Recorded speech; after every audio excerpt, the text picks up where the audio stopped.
Cain, he did the same. He was the first murderer, but first he was jealous of Abel, and then it led to murder, and he also lied to God when God asked him, where is his brother Abel? And then,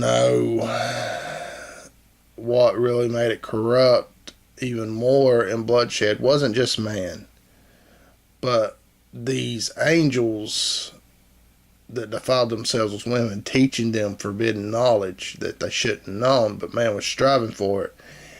And then there was much bloodshed upon the earth, much violence, so much violence and corruption and sin that you could even think of, even though these places even though man was extremely advanced at that time, they was also corrupted by evil.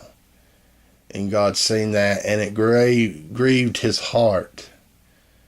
And he repented because he seen that what he created, he had to destroy, even though he did not want to destroy them. But he had to do it to cleanse the earth. And it's very sad. And, he went, first he sent Uriel unto Noah, and to let Noah know about all the things it's going to become upon the earth, about of its being destroyed and everything, and and what's to come, and to tell him to build, as we know, Noah's Ark, the Ark. Uriel told him all about that, what God wanted him to need to know, and everything. And this city, I told also about original Jerusalem. This original Jerusalem is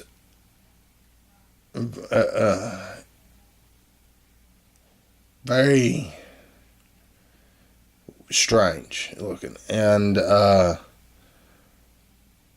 they are a wall, a very strange looking wall that's around the city.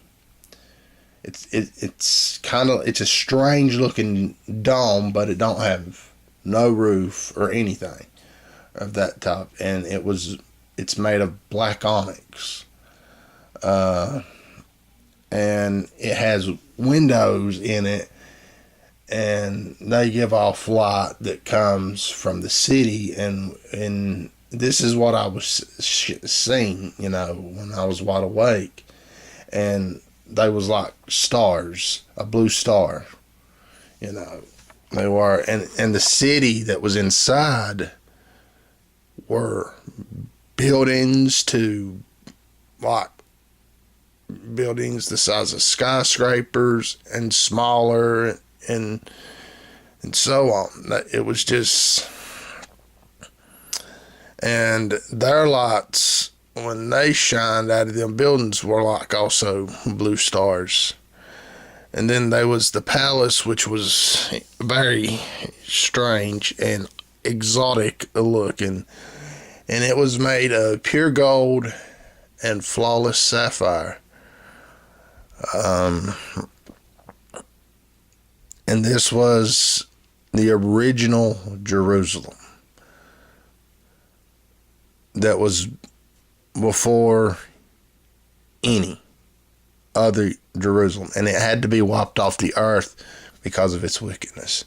This was the city that Cain called after his son Enoch, and it was an extremely advanced, and that's how the ark was built. It was not like how you see in these biblical, these Bible movies, how it was built. It was advancedly built. And yes, Noah did do it by himself, him and his sons, 3 sons.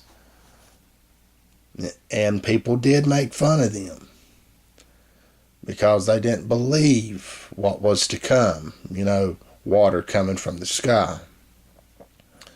But the ark was not built by extraterrestrials or this and that. They was advanced enough to be able to build that ark. And when the flood did happen, they was what you would say a big old carrier plane, like when a plane gets 30,000 feet in the air. That's really where the ark was when the great flood happened, because it covered the mountains by far and killed all bird life, and life for the fallers in the air and everything. But the only animals and humans that were on the ark are the only ones that survived that. Everything else was wiped out. All of it. Even the original Jerusalem. Wiped out without a trace. And a lot of these other cities were also wiped out as well from the Great Flood. And that's why the land is broke up like it is. It's separated. And because at one time the land was whole. But after the Great Flood, it split everything up, the land up. Broke it up. And yeah, that's really what I had to say, and I seen that city and everything. I really, even now, it's something. It's just crazy. And y'all can believe me if you want to, and if you don't believe me, that's fine. If you do believe me, that's great. But I don't know why, like I say, and others, I don't know why I was picked, but I was by God in Christ. And to me, to share these with you, and you to share with others, for you will be blessed. And the thing is, why the Jews don't believe that Christ has come, the Jews that don't believe and the people that don't believe that Christ has come, is because of Cain standards. And then it still lived on through them. And, and also you just can't live by the Old Testament like the Hebrew Bible. You got to live by all of it. You got to live by the New Testament as well. And if you don't live by the Old and New Testament, it doesn't matter how much you read of the Old Testament. It doesn't matter how much you read of it. If you cannot live by the New Testament as well, you're not going to go to heaven, because you've got to believe the Father is in the Son and the Son is in the Father. Christ died on the cross. He resurrected. He is the Son of God, and He is the Messiah, and He is the Lord and Savior. Because if you don't believe that, you're an Antichrist. You're supposed to follow the Ten Commandments and the covenants, yes, of the Old Testament. Even Christ stands by it as well. But you also have to follow the New Testament. If you do not follow the Old and New, you will not enter the gates of heaven. Period.